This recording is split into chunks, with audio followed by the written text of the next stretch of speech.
बिस्मिल्लाहिर्रहमानिर्रहीम। अस्सलाम वालेकुम अज़ीज़ तलबा। आज हमारा मौजू ख़तूत नवीसी है, जिसमें हम तख्लीक़ी नौइयत का ख़त तहरीर करेंगे। मैं आपको सिखाऊंगी कैसे तहरीर करते हैं। ख़त तहरीर करने से पहले आपके लिए ये जानना ज़रूरी है कि ख़त होता क्या है। जैसे कि आप अपनी स्क्रीन्स पर देख रहे हैं कि ख़त एक तहरीरी मुलाकात को कहा जाता है, जिसमें हम अपने हालात एक दूसरे को बताते हैं। इसलिए ख़त को आधी मुलाकात भी कहा जाता है, क्योंकि हम नज़र नहीं आते, एक दूसरे से मिलते नहीं हैं, लेकिन हालात, कैफियत, तासुरात सब लिख कर एक दूसरे को बता सकते हैं। इसलिए ख़त को आधी मुलाकात भी कहा जाता है। ख़त के ज़रिए अगरचे हम एक दूसरे को देख नहीं पाते, लेकिन एक दूसरे के हालात से अच्छी तरह वाकिफ़ हो जाते हैं। अज़ीज़ तलबा, ये तो होता है ख़त जो हम एक दूसरे को लिख कर बताते हैं, लेकिन ख़त की भी दो इक़साम होती हैं, रस्मी ख़त, गैर रस्मी ख़त। सबसे पहले देख लेते हैं कि रस्मी ख़त क्या होता है। ये वो ख़तूत होते हैं जो किसी साहिब इख्तियार को लिखे जाते हैं। इन ख़तूत में आम तौर पर हम अपने हालात व मसाइल से साहिब इख्तियार को आगाह करते हैं। इन मसाइल को हल करवाने के लिए एक तरह से साहिब इख्तियार से दरख्वास्त की जाती है। मसलन हम किसके नाम ये ख़त लिखते हैं, रस्मी ख़त, मसलन मुख्तलिफ़ महकमों के अफसरान के नाम, अखबारात के एडिटर साहिबान के नाम, मुख्तलिफ़ दफातर के अफसरान के नाम। जो ख़त लिखे जाते हैं वो रस्मी ख़तूत के ज़ुमरे में आते हैं। इन्हीं कारोबारी ख़तूत, सरकारी ख़तूत और मरासला जाती ख़तूत भी कहा जाता है।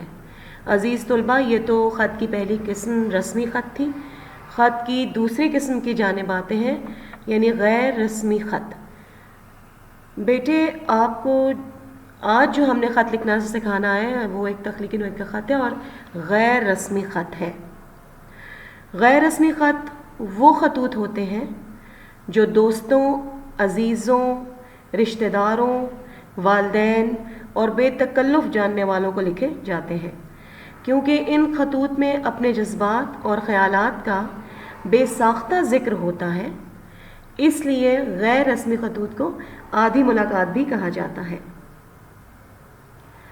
अज़ीज़ तलबा, आपके लिए ये जानना ज़रूरी है कि गैर रस्मी ख़तूत में हम अपने तासुरात, जज्बात, ख़यालात बयान कर सकते हैं बग़ैर झिझके, डरे, रुके। जिसको ख़त लिख सकते हैं उसके मुतालिक, अपने मुतालिक हर तरह का हम अपने ख़यालात का इज़हार कर सकते हैं।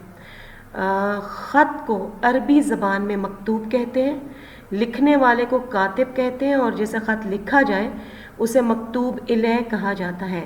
अज़ीज़ तलबा, यह आपके लिए जानना अज़ हद ज़रूरी है कि ख़त को अरबी ज़ुबान में मकतूब कहा जाता है, लिखने वाले को कातिब कहा जाता है, जो ख़त लिख रहा होता है उसे कातिब कहते हैं, और ख़त जिसके नाम लिखा जाता है उसे मकतूब इलैह कहते हैं।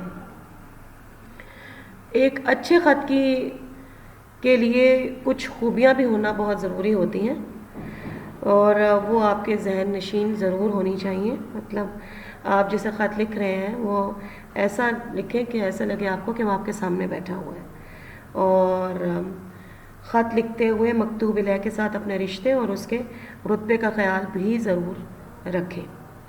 और इसके अलावा आप जो कुछ भी लिखना चाहते हैं वो मुख्तसर अल्फाज में लिखें, ताकि आपका और पढ़ने वाले दोनों का वक्त ज़ाया ना हो। और ख़त में कोई फ़जूल बात ना लिखें, सिर्फ मतलब की बात तहरीर करें। इसके अलावा ख़त को हमेशा खुश ख़त लिखें और जुमले छोटे छोटे लिखें। आए हम चलते हैं ख़त के अज्जा की जानिब, यानी ख़त के कितने हिस्से होते हैं। अज़ीज़ तलबा, आमतौर पर ख़त के 6 हिस्से होते हैं, जिसमें पहला है मकाम रवानगी और तारीख़। यानी जब हम ख़त में लिखते हैं कमरा इम्तिहान और तारीख़, तो उसका उन्वान है मकाम रवानगी और तारीख़। उसके बाद हिस्सा नंबर 2 आ जाता है अलकाब व आदाब। अलकाब में प्यारी सहेली, मोहतरम वालिद साहब, मोहतरमा अम्मी जान, اور آداب میں آ جاتا ہے السلام علیکم۔ اس کے بعد خط کا مضمون شروع ہوتا ہے۔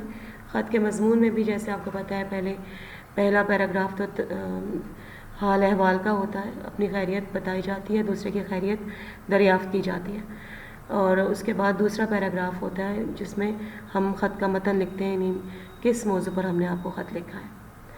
یہ تو تیسرا حصہ ہو گیا، اور پھر آ گیا نمبر 4 حصہ اختتام، جس میں ہم اجازت لیتے ہیں، دعا دے کر اجازت لی جاتی ہے، اپنے خط کا اختتام کیا جاتا ہے۔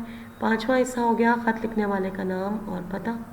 عام طور پر تو ہم اپنے خطوط میں والسلام، آپ کا دوست، آپ کا بیٹا، اور نام لکھنے کے بجائے اس کی جگہ لکھتے ہیں الف ب ج۔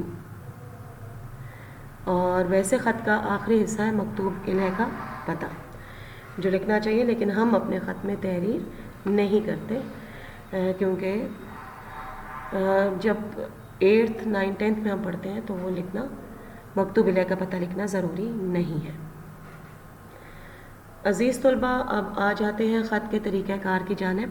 جیسے کہ آپ کو اپنی اسکرینز پہ نظر آ رہا ہے، سب سے پہلے کمرہ امتحان اور تاریخ، جس تاریخ کو آپ خط لکھ رہے ہیں وہ تاریخ 11 مئی 2020۔ بیٹے اس کے آگے کوئی کوما، کوئی ڈیش، کوئی ختمہ نہیں آتا۔ یہ تو خط کا حصہ نمبر 1 ہو گیا، یعنی مقام روانگی اور تاریخ۔ اس کے بعد خط کا حصہ نمبر 2 القاب و آداب۔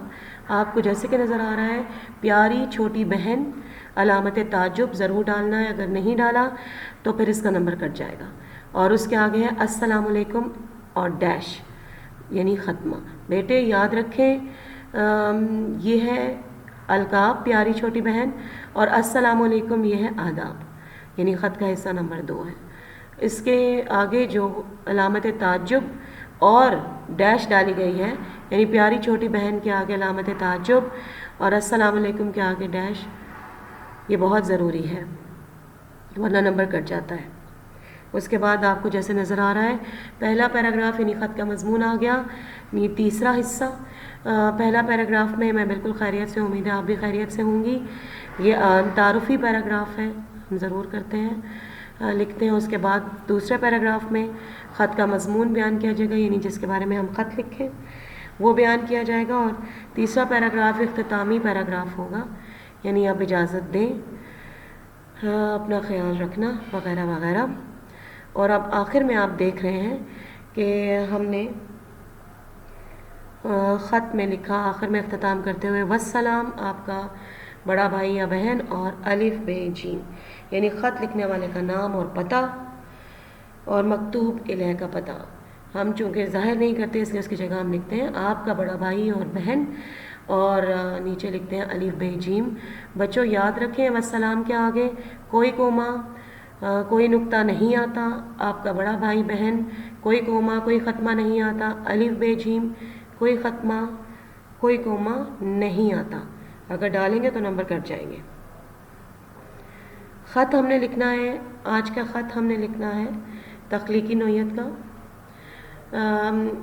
امید ہے کہ آپ کو خط کی اقسام، رسمی خط، غیر رسمی خط، اور خط کے اجزاء اور حصے، اور ایک اچھے خط کی خوبیاں اچھی طرح پتہ چل گئی ہوں گی۔ اس کے بعد آپ نے کمرہ خط کا طریقہ کار بھی اچھی طرح جان لیا ہوگا، یعنی کمرہ امتحان، تاریخ، پیاری چھوٹی بہن، علامت تعجب، السلام علیکم ڈیش، اور پھر خط کا مضمون، پیراگرافز، اور پھر اختتام والسلام، آپ کا بڑا بھائی بہن، الف ب ج۔ اچھی طرح آپ اس سے آگاہ ہو گئے ہوں گے، اور اسی طریقے کے مطابق خط لکھیں گے۔ اب چلتے ہیں اپنے موضوع کی جانب۔